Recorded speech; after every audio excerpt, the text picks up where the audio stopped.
우리는 지난주는 이제 추수감사 주일이어서 감사에 대한 말씀을 살펴보았고요. 그 전까지 우리 교회가 이 소그룹 활동을 지향해야 되는 이유들을 말씀을 통해서 살펴보았습니다. 우리 인생은 삼위일체 하나님의 형상을 따라 지음 받았습니다. 그 창조의 목적 자체가 우리 인생이 사랑으로 연합하여 하나됨을 이름으로 사랑이신 하나님을 보이고 하나님의 뜻을 이루어 가야 되는 것이죠. 그런데 우리 인생이 죄를 지음으로 하나님의 뜻에 불순종함으로 이 창조의 목적이 온전히 이루어지기가 어렵게 되었습니다. 아니, 불가능하게 되었습니다. 그런데 하나님은 포기하지 않으시고 예수 그리스도를 보내주셔서 그 죄의 문제를 해결해 주시고 예수 그리스도의 사역을 통해서 교회를 세우시고 이제 교회를 통해서 사랑으로 연합하여 하나 되는 일들을 이루어 가십니다. 특별히 예수님의 사역 현장만 보아도 예수님을 따르는 사람들은 무수히 많았지만 그 중에서 12를 택하셔서 예수님은 12 제자와 공동체를 이루는 일에 집중하셨음을 분명히 살펴보면서 그 본을 본받아서 오늘날 교회도 사랑으로 연합하여 하나됨을 이루어야 되지만 이 일을 효과적으로 이루어 가기 위해서는 결국 소그룹으로 모이는 일들이 매우 효과적이다, 꼭 필요하다라는 부분을 되새겨 보았습니다. 그래서 우리 교회는 이 소그룹 활동을 지향하는데요. 그래서 내년부터는 목장 모임을 월 2회로 하려고 계획을 세웠습니다. 그렇게 하시고 여러분 주일 예배당에 나와서 예배하는 일에도 힘을 써야 되지만 목장 모임에도 끝까지 힘써 주시기를 부탁드립니다. 우리 교회는 이 소그룹을 목장이라고 일컫는데요. 목장이라고 일컬었다면 그 의도가 있죠. 여러분, 목장은 어떤 곳이에요? 네? 목장은 어떤 곳? 네? 키우는 거. 네. 뭘 키워요? 양을 키우는. 그걸 다른 말로 하면 목양입니다. 목양. 여러분, 목장 모임은 목양이 이루어지는 장소인 거죠. 여러분, 목양이 뭐예요? 이미 말씀해 주셨는데 키우는 건데요. 키우려면 어떻게 해야 될까요? 오늘 말씀을 통해서 살펴보고 주님이 우리의 목자다라고 성경이 우리에게 비유적으로 가르쳐 주시는데 그래서 우리의 목장, 우리 교회 안에 있는 목장도 정말로 목양이 온전히 이루어지는 목장이 되기를 소망할 뿐만 아니라 저와 여러분의 삶의 현장도 목자 되신 주님이 목양해 주시는 목장이 되기를 주님의 이름으로 축복합니다. 시 23편은 너무나 잘 알고 있는 말씀이죠. 근데 이 말씀을 조금 구분해 본다면 1절은 신앙 고백입니다. 믿음의 고백이고요. 2절부터 5절까지가 다윗이 믿음으로 고백한 목자이신 그 주님이 행하시는 일들이 기록되어 있습니다. 목자이신 그분의 활동이 바로 목양인 거죠. 그래서 2절부터 5절까지가 목양이 무엇인지를 우리에게 보여줍니다.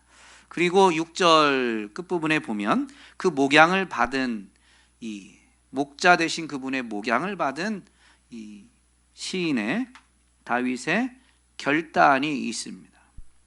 정말로 참된 믿음의 고백과 그 믿음으로 말미암아 하나님의 돌보심, 하나님의 실제를 경험하게 되면 결단이 뒤따르게 되어 있어요. 여러분, 신앙으로 결단해라 해서 하는 게 아니라 하나님의 살아계심을 경험하면 결단이 따라오게 되어 있어요. 따라오게 되어 있습니다. 여러분, 억지로 해야만 한다라는 게 아니에요. 물론 성경에 있는 문장의 표현으로는 뭐뭐를 하라, 해야만 한다라는 표현들이 있지만 그것은 가르침을 위해서 기록되어지다 보니까 그런 거고요. 신앙의 세계, 실제 삶의 현장에서는 믿음이 경험되어지면, 믿는 대로 경험되어지면 결단은 자동적으로 이어지게 되어 있는 겁니다. 그래서 오늘은 6절 이 믿음의 결단 부분은 빼고 1절부터 5절까지 신앙 고백 부분과 목양 부분만 살펴보려고 합니다. 1절은 신앙 고백이라고 했는데요, 김석규 집사님이 항전직 훈련 받으면서 그 책을 통해서 믿음을 점검하시면서 받은 감동으로 찬양 인도하실 때마다 이 마지막 기도하거나 또는 이 메시지 멘트를 하실 때 반복적으로 사용하시는 표현이 있어요. 이 예배에 와서 어떻게 해야 된다고 반복적으로 사용하는 표현이 있는데 그게 뭔지 혹시 생각나세요? 하나님을 바로 알고 그분 앞에서 나 자신을 바로 알아서 어떻게 살아야 되는지를 깨닫고 결단하는 그런 시간이 되게 해달라고 기도하거나 그걸 놓고 기도하라고 이렇게 멘트를 하십니다. 여러분, 신앙은 이걸 깨닫는 거예요. 하나님이 누구신지, 그 하나님 앞에서 내가 누구인지를 깨닫는 것이 믿음이고, 그걸 깨달았으면, 믿음으로 그걸 알았으면 중요한 게 있는데 그건 어떻게 돼야 돼요? 고백되어져야 돼요. 믿음은 우리 마음에서 깨달은 건데 중요한 것은 그 믿음이 삶이 되기 위한 첫걸음이 뭐냐면 고백입니다. 이게 고백돼야 돼요. 1절 말씀에 보면 여호와는 나의 목자시니라고 했습니다.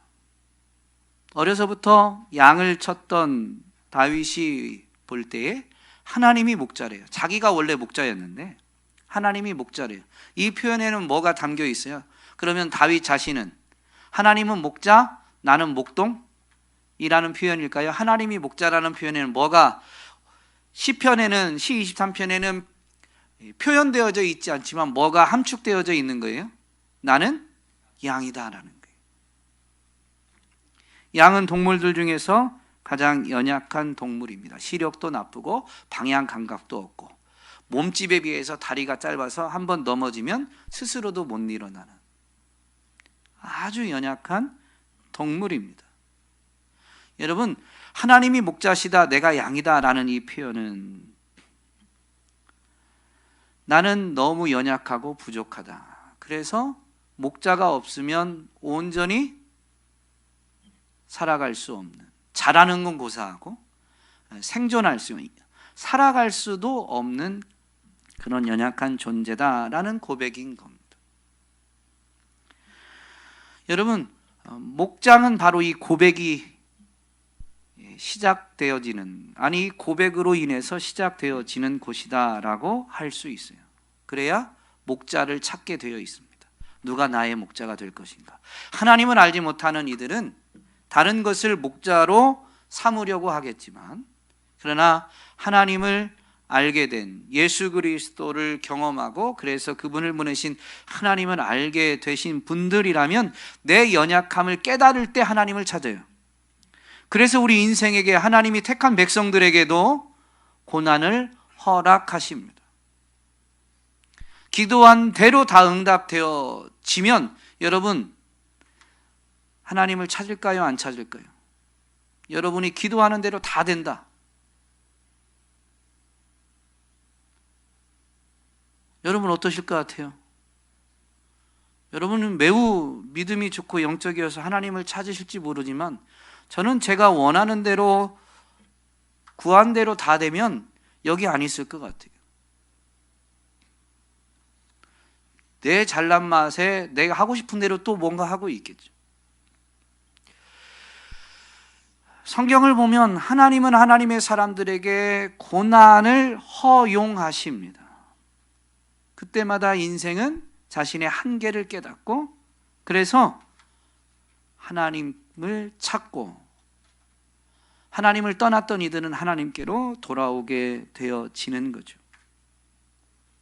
여러분, 우리 오늘 오후도 목장 모임, 목장 예배가 있는데요, 이 목장에서 바로 이런 믿음의 고백이 있어야 됩니다.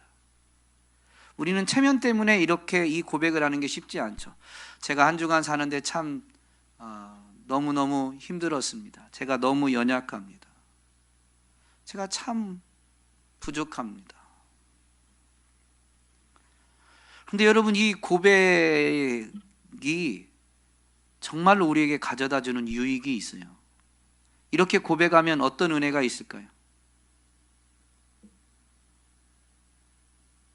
신학적으로 하면 하나님은 완전하신 분이죠.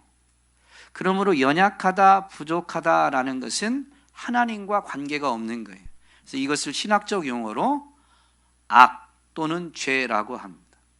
그러니까 내가 연약하다, 부족하다라는 것을 신학적 용어로 바꾸면 나는 죄인입니다라는 고백인 거예요. 내가 죄인입니다라는 고백 또는 내가 연약합니다, 내가 부족합니다라는 이 고백을 하게 되면 어떤 유익이 있어요?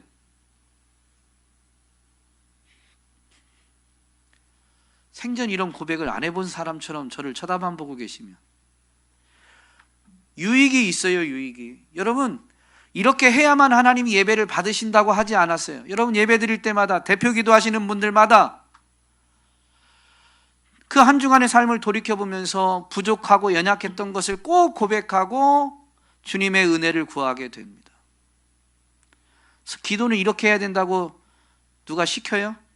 이렇게 안 하면 기도 안 받으신다고 성경에 나와 있어요?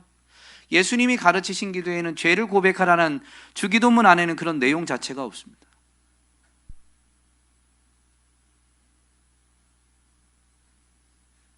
그러면 왜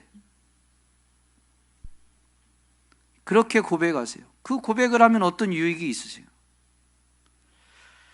답을 기다리면 설교 시간이 부족할 것 같아서 여러분, 첫 번째 은혜, 첫 번째로 오는 은혜가 있는데요, 자유함입니다. 내가 연약하다는 걸 인정하는 순간 문제가 해결되는 게 아니에요. 그런데 내 힘으로 문제를 해결하려고 할 때 가졌던 모든 짓눌림, 억눌림, 부담감에서 여러분 분명히 자유를 경험하게 됩니다. 물론 그 자유를 경험한 이후에 문제는 해결되지 않았으니까 육을 가진 우리가 다시 근심과 염려가 찾아올 수도 있지만 여러분 한번 고백해 보세요. 아니, 고백한 순간을 한번 떠올려 보시거나 오늘 오후에도 한번 여러분의 삶을 돌이키면서 지난 한 주간 동안 어떤 문제 때문에 내가 너무 힘들고 어려웠던 것들을 한번 얘기해 보세요. 첫 번째, 얘기하는 순간 자유합니다. 말하는 순간 자유예요. 문제는 해결되지 않는데. 그 다음에 두 번째 오는 게 있습니다. 겸손함입니다. 여러분, 겸손한 자세, 태도 자체는 은혜가 아니지만 여러분, 겸손함으로 말미암아 은혜를 받게 되는 거예요. 하나님은 겸손한 자에게 은혜를 베푸시니까 이제 은혜 받을 준비가 되는 거예요. 그게 유익한 겁니다. 목장 모임에서 이 신앙 고백, 하나님이 누구신가를 고백하는 것도 매우 중요하지만 오늘 우리는 내가 그 하나님 앞에서 얼마나 죄인인가, 이걸 그냥 일상적인 인간의 관점에서 일상적인 표현으로 바꾸면 내가 얼마나 연약한가, 내 삶이 얼마나 부족한가 라는 것을 한번 고백해 보시고 위로부터 부어주시는 자유함과 그리고 거기서부터 시작되어지는 겸손한 자세, 그리고 겸손한 자에게 은혜를 베푸시는 하나님을 경험하게 되기를 주님의 이름으로 축복합니다. 여호와는 나의 목자시니 내가 부족함이 없다라고 고백하지 않고 여호와는 나의 목자이시기 때문에 내가 부족함이 없으리로다. 이제는 부족함이 없을 것이다. 이 표현을 바꿔서 하면 지금 부족한 게 있어요, 없어요? 있어요. 그게 현실입니다. 그런데 믿음은 뭐냐면 이 부족한 현실 가운데 주님이 목자시기 때문에 이 부족함조차도 주님이 어떻게 해주신다고요? 해결해 주신다. 부족함을 주님이 아시고 필요를 공급해 주신다. 그게 믿음의 고백입니다. 그리고 삶은 믿음대로 되어집니다. 믿음대로 되어집니다. 그래서 다윗이 그걸 경험하니까 마지막에 그분의 선하심과 인자하심이 일평생 따라오니까 나는 여호와의 집에 영원히 살겠다. 결단하잖아요. 부족함이 있어도, 세상에 부족한 것이 있어도 그 부족한 거 준다는 데 찾아가지 않고 여호와의 집에 살겠다. 지금 부족한 것 같지만 여호와의 집에 거하고 있으면 여호와께서 채워주실 거니까, 여호와께서 갚아주실 거니까. 이런 믿음의 고백을 하게 되기를 주님의 이름으로 부탁드립니다. 여러분의 가정에서도 일터에서도 믿음의 고백을 하면 오후에 모이는, 교회에서 모이는 목장 모임만이 아니라 여러분의 가정과 일터도 목장이 되어지는, 그분이 목자가 되어주시는 은혜를 경험하게 될 줄로 믿습니다. 2절부터 5절까지가 목양인데요, 이 목양은 우리의 성장, 성숙을 목표로 합니다. 그러면 여러분, 우리가 올바르게 성장하는, 성경이 말하는 목양은 뭘까요? 우리가 올바르게 성장하는 것은 올바르게 자라는 것, 올바르게 크는 것, 건강하게 자라는 것, 그건 어떤 걸까요?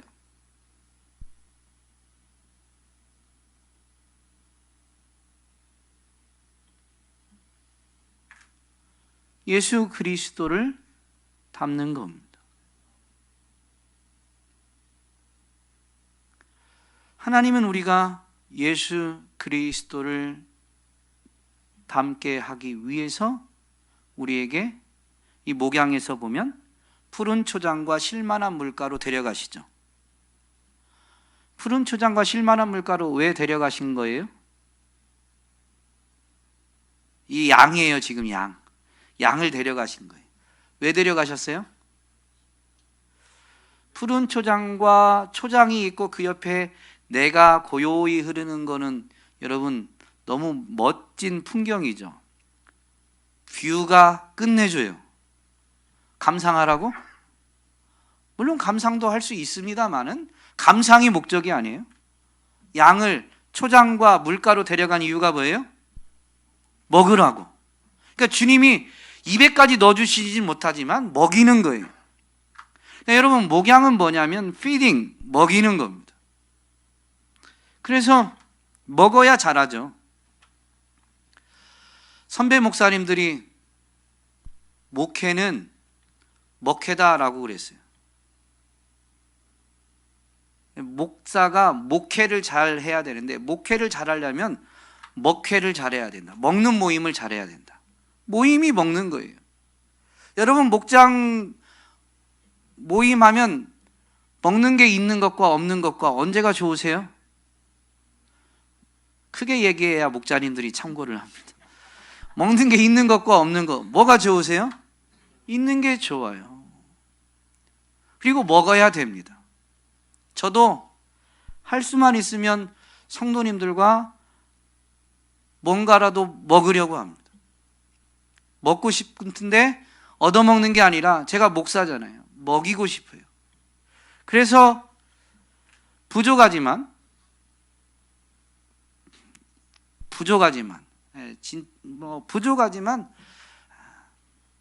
이렇게 개인적으로 또는 소수 이렇게 있을 때 기회가 되면 제 여건이 허락하는 한 제가 밥을 사고 싶은 거예요. 나 대단한 사람이야, 나 돈 많아 자랑하려는 게 아니라 여러분, 먹이는 거예요. 먹이는 거예요. 영의 양식도 먹이길 원하지만 영의 양식만이 아니라 육의 양식이라도 먹이고자 합니다. 여러분, 먹어야 되는데, 먹는 게 너무 중요한데, 영적으로 우리가 그리스도를 닮으려면 결국 뭐를 먹어야 될까요? 말씀이죠. 말씀. 영의 양식은 말씀입니다. 그래서 사도 바울은 에베소 교회에 이렇게 권면합니다. 새번역 버전으로 에베소서 4장 15절을 읽어드리면, 우리는 사랑으로 진리를 말하고 살면서 모든 면에서 자라나서 머리가 되시는 그리스도에게까지 다다라야 합니다.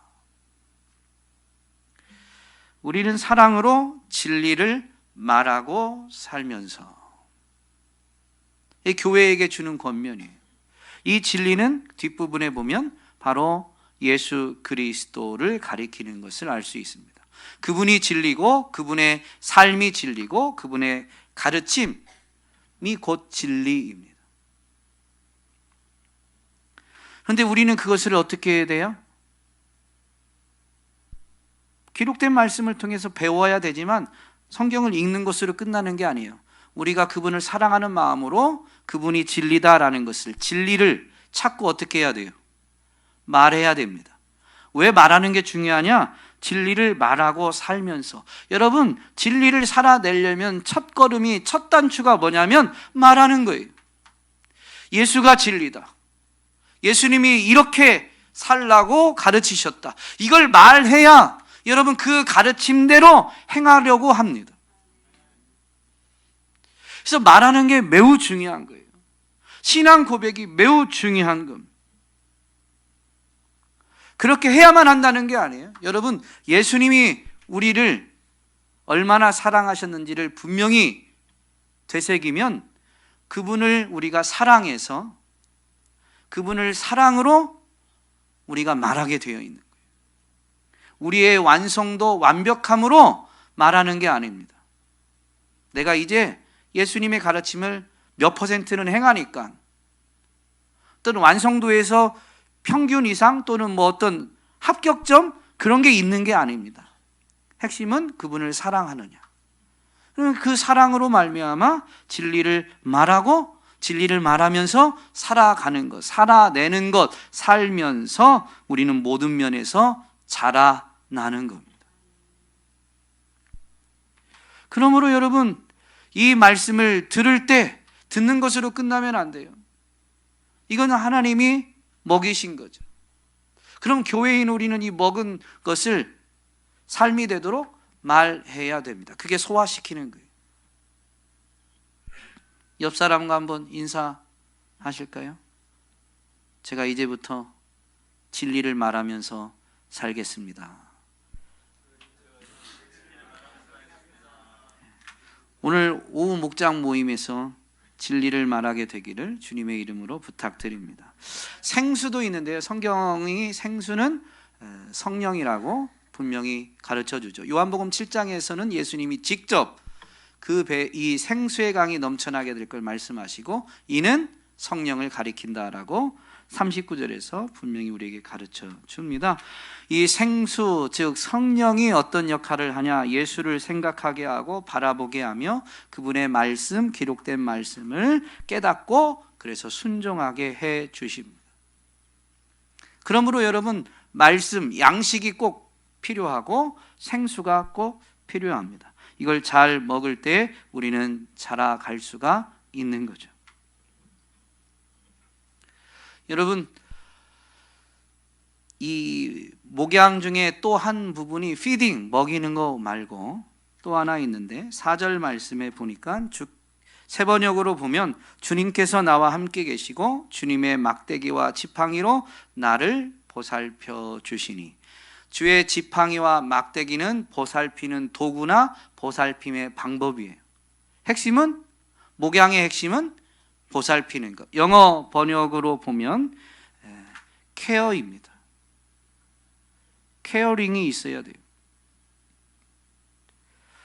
막대기와 지팡이는 시력이 나쁘고 방향 감각이 없는 양이 사망의 음침한 골짜기를 갈 때에 매우 필요한, 매우 유익한 도구입니다. 왜냐하면 시력이 나쁘고 방향 감각이 없으니까.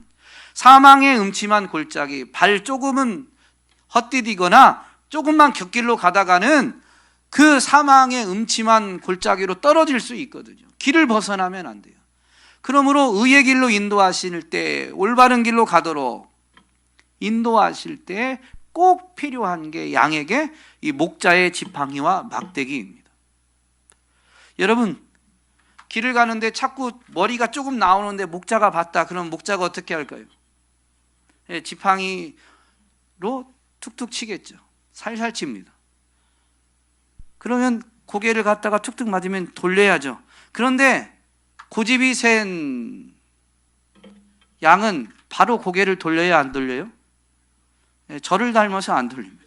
조금 더 갑니다. 이 정도 툭툭 친 걸로는 뭐 그냥. 그러면 어떻게 해요? 세게 치죠. 세게.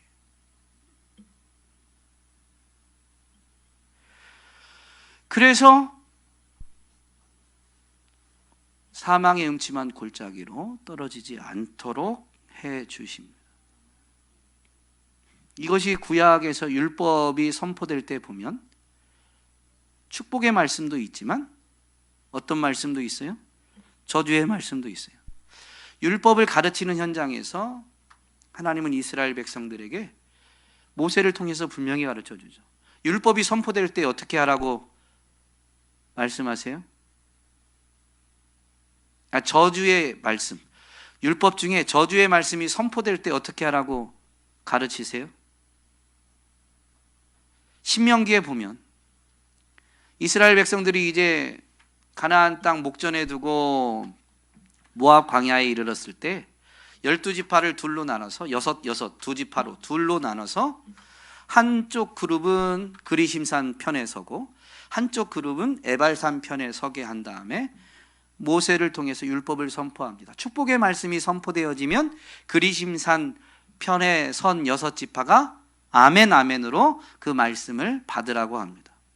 저주의 말씀이 선포되면 이번엔 에발산 쪽에 있는 그룹이 아멘 아멘으로 받으라고 합니다. 왜 이런 퍼포먼스를 하냐면 축복과 저주는 공존하지 않아요. 그리심산과 에발산이 마주보고 있는데 그 중간에서 두 그룹을 나눈 것처럼 축복과 저주는 같이 있는 게 아니고 전혀 다른 겁니다. 근데 그것이 뭐에 대한 반응에서 온다? 말씀에 대한 반응에서 온다. 그럼 저주를 받으라는 게 아니에요.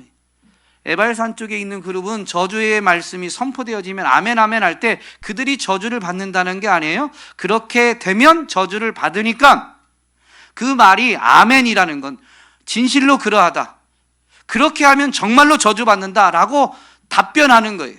여러분, 말씀은 듣기 좋은 말만 아멘 하는 게 아니라요, 이 말씀, 경고의 말씀, 책망의 말씀에도 아멘 하는 사람만이 바뀝니다. 저주를 받을 자리를 벗어나게 되어 있어요. 여러분, 목장 안에서요, 지팡이와 막대기로 돌보는 게 있어야 돼요. 권면만, 위로만, 격려만 있으면 안 됩니다. 오늘날 교회의 안타까운 현실이죠. 제가 제 자신을 볼 때 제가 참 목자가 아니다라고 느낄 때가 언제냐면요, 여러분에게 듣기 좋은 말 할 때가 아니에요. 해야 될 말을 못할 때 내가 진짜 목자가 맞는가? 라는 탄식이 있어요. 내가 너무 사람 얼굴을 의식하는 게 아닌가? 내가 이런 말 할 때 멀어지는 것을 두려워하고 또는 받아들이지 못해서 그 사람이 목자인 저에 대해서 뭐라고 표현을 해야 될까요? 험담하는 것을 두려워해서 말하지 못하고 있는 건 아닌가? 물론 반대편 생각도 있죠. 받아들이지 못하는 경우는 안 하는 이만 못하니까.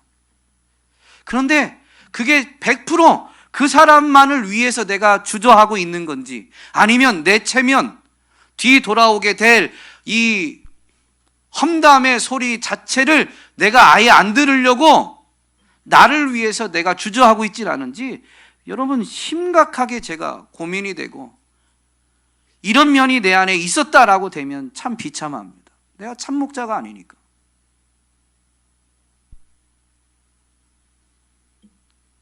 여러분도 잘 아시다시피 제가 싫은 소리를 못 하잖아요. 그랬던 적이 없는 것 같습니다. 표정들이 지 할 말 다 해놓고 뭐 그런 표정이신데, 개인적으로 좀 싫은 소리를 잘 못합니다.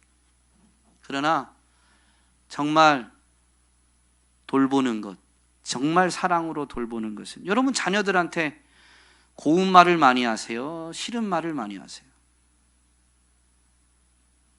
여러분은 인자하셔서 고운 말을 많이 하지만 저희 건우는 지금 저를 째려보고 있습니다. 빨리 사실을 말해라.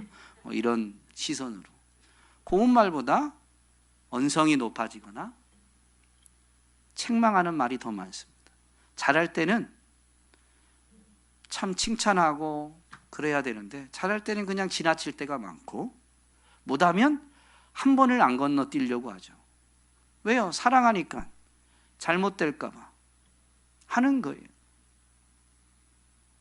물론 목장 모임이, 교회에서 이렇게 모인 것이 정말로 친혈육과 같을 수는 없겠죠. 그러나 주의 사랑으로 더욱 사랑으로 연합하여 하나됨을 이루면 여러분, 듣기 좋은 말만 하는 게 아니라요. 집사님, 조금 더 기도해야 돼. 집사님, 이제 우리 안수 집사님들도 세워지셨으니까, 안수 집사님, 지금이 더 기도해야 할 때야. 이렇게. 아니, 우리 안수 집사님들 지금 갑자기 고개를 왜 숙이세요? 긴장하지 마시고. 그렇다는 게 아니라 목장에서 이렇게 서로 돌보기 위해서.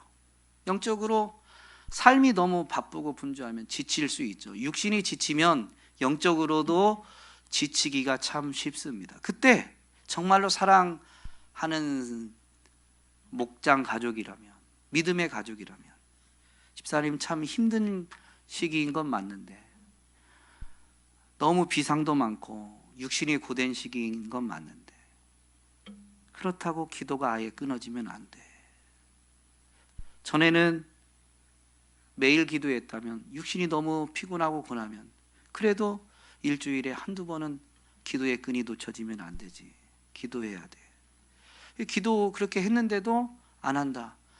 그러면 이제 조금 더 친밀하고 걱정이 되면, 그를 정말로 돌보는 건 같이 그를 위해서 중보 기도하면서, 집사님 나와, 오늘 저녁엔 와라. 여러분, 서로 그렇게 말할 수 있어야 돼요. 그게 진정한 돌봄인 거죠. 여러분, 목양은 목자들만 하는 게 아닙니다. 목양은 목자들만 하는 게 아닙니다.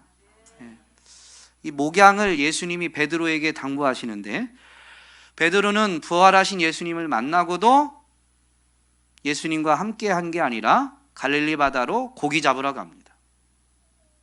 그 베드로를 예수님이 찾아오셔서 아침 밤새도록 고기 잡은 그가 고기를 못 잡았지만 어쨌든 이른 이제 아침에 고기 잡게 해주시고 그에게 밥상을 차려준 다음에 밥을 다 먹고 나서 이렇게 질문하죠. 요한의 아들 시몬아, 내가 이것들보다 나를 더 사랑하느냐? 그러니까 베드로가 내 주님, 내가 주님 사랑하는 거 주님이 아십니다 라고 답변합니다. 그러니까 예수님이 뭐라고 하세요? 내 양을 먹이라. 또 질문하고 이번엔 두 번째는 내 양을 치라. 그때가 바로 이 양을 치다라는 게 take care of my sheep입니다. 이 돌봄, caring입니다. feeding, caring. 목양하라는 거예요. 여러분, 이 본문이 왜 중요하냐면요, 예수님이 베드로를 처음 만나서 제자로 부르실 때에 예수님은 베드로에게 뭐라고 말씀하셨어요? 마태복음 4장에 있는데, 그렇죠. 베드로는 원래 어부예요. 그러니까 이 고기 잡는 것의 전문가입니다. 근데 그 베드로를 처음 부를 때는 그가 가진 장점, 전문성을 쓰실 것처럼 말씀하셨어요. 내가 이제부터는 너로 사람을 낚는 어부가 되게 할게.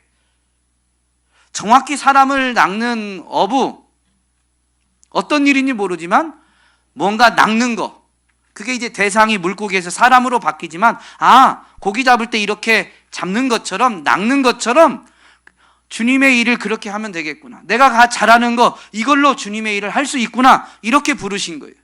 그런데 부활하신 주님을 만나고도 이제 갈릴리 바다로 갔습니다.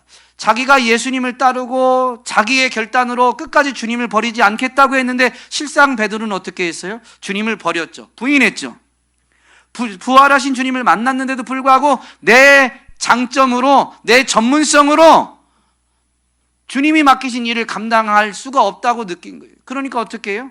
내가 잘하는 거나 하자. 다시 갈릴리로 고기 잡으러 간 거예요. 근데 주님이 그런 베드로를 찾아오셔서 이제 베드로에게 무슨 일을 맡기냐면 사실 똑같은 건데, 내 양을 먹이고 내 양을 치라. 너 이제부터 목양하라는 거예요. 어부한테, 바닷가에 살던 그 어부한테 초장에서 양들 데리고 풀 먹이는 목양을 하라는 거예요. 한 번도 그걸 해본 경험이 없는데. 그런데 이 사명을 주시면서 예수님이 뭘 부르시냐면 너 나 사랑하니라는 겁니다. 목양은 전문성이 있는, 원래 다윗처럼 전에 목동하면서 어릴 때부터 양을 치는 목동에서 성인이 돼서 목자가 되는 오랜 기간 동안 이것을 잘 해온 전문가가 하는 일이 목양이 아니라 주님 사랑하는 사람이면 누구나 할 수 있는 일이 목양이다라는 것을 우리에게 가르쳐 주는 겁니다. 여러분, 우리 교회가 목장이 있지만, 그리고 목자도 세워지지만 목자만 목양하는 게 아니에요. 주님 사랑하는 사람이면 누구나 그 목장 안에서 목자라는 직분이 없어도 주님 사랑하면 목양할 수 있습니다. 목양의 목적이 아까 뭐라고 그랬죠? 성장, 자라는 것. 이걸 영적으로 하면 어쨌든 변화입니다. 무디 성경학교의 학장이었던 분이 이런 말씀을 하셨어요. 하나의 삶을 변화시키기 위해서는 하나의 변화 중인 삶이 필요합니다. 여러분, 예수님을 만났고 예수님을 사랑해서 예수님을 닮고자 하고 있다면, 변화 중이라면 여러분을 통해서 또 하나의 삶을 변화시키는 일을 하나님이 하실 수 있습니다. 그게 목양입니다. 내가 목자가 되기에 부족하다? 아니요. 주님 사랑하면. 그래서 내 부족함을 고백하고 주님 없이 살아갈 수 없음을 고백하면서, 그래서 주님의 말씀을 부여잡으려고 하고, 생수를 구하면서 기도하고자 한다면, 기도를 10시간 하는 사람이든 기도를 5분 하는 사람이든 그렇게 하고자 하면, 여러분, 변화 중인 그 한 사람을 통해서 누군가를 변화시키는 일을 주님이 하십니다. 여러분을 통해서 목양이, 누군가가 변화되고 자라가는 일이 이루어지게 되는 것이죠. 여러분, 주님을 사랑하십니까? 그렇다면 대단한 일을 하라는 게 아니라 믿음의 고백을 하고 진리를 말하면서 진리를 살아내려고 몸부림 치시면 됩니다. 그거면 충분합니다. 그것을 통해서 누군가에게 주님이 어떤 분이신지를 보여줄 수 있고, 아니, 주님이 여러분을 통해서 누군가를 변화시키는 일을 분명히 이루시는, 진정한 목자는 주님밖에 없는데 목양을 주님이 이루시는 것이죠.